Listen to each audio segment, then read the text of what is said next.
Улсын их хурлын дарга эрхэм гишүүдээ Монгол Улсын их хурлын тухай хуулийн 8 дугаар зүйлийн 8-1-ийн 6 дахь заалд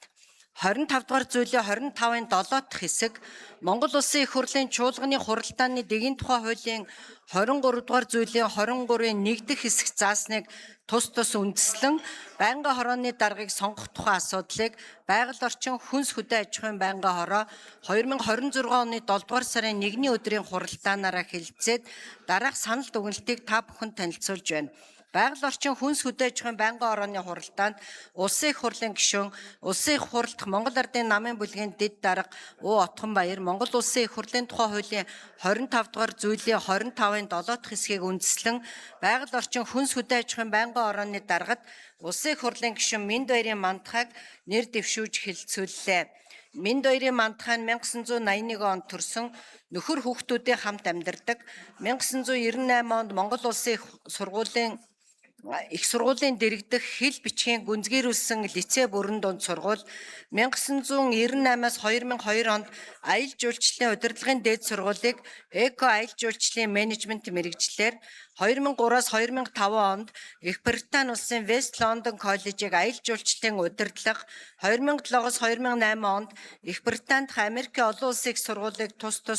төгссөн бизнесийн удирдлагын магистр, 2023 оноос Монгол Улсын их сургуулийн улс төр судлал, олон улсын харилцаа, нийтийн удирдлагын сургуулийн докторантаар суралцж байна. Мандах нь 2006-аас 2008 онд Англи улсын Office of Fair Trading засгийн газрын агентлагт хэрэглэгчийн зөвшөөрөл compliance хариуцсан мэргэжилтэн, 2008-аас 2009 онд Айдас намхан талайн хөрөнгө оруулалтын Partners компани маркетинг ба төсөл хариуцсан менежер, 2009-оос 2011 онд Nortensec компани бизнес хөгжил хариуцсан захирал, 11-ээс 15 онд оюутлага компани нийгмийн төслүүд хариуцсан төслийн менежер, 15-аас 16 онд Нүүдэлчин групп компани эрчимдсэн мал аж ахуйг нутагшуулах төсөл хариуцсан захирал, 16-аас 18 онд Монголжин стратегийн зөвлөх компани зөвлөх, 16-аас 21 онд сүү хувьцаат компани захирал, 21-ээс 23 онд нэгдсэн үндэсний байгууллагын хөгжлийн хөтөлбөрийн бизнес ба хүний эрх төслийн үндэсний зөвлөх,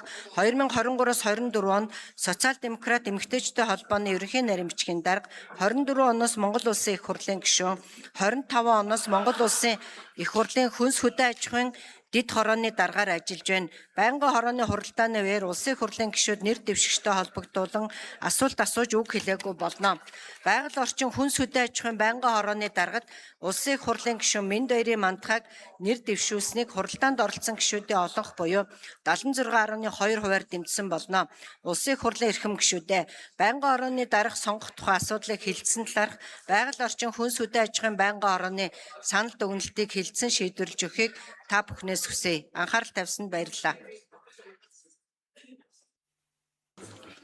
За баярлалаа. Хууль зүйн байнгын орон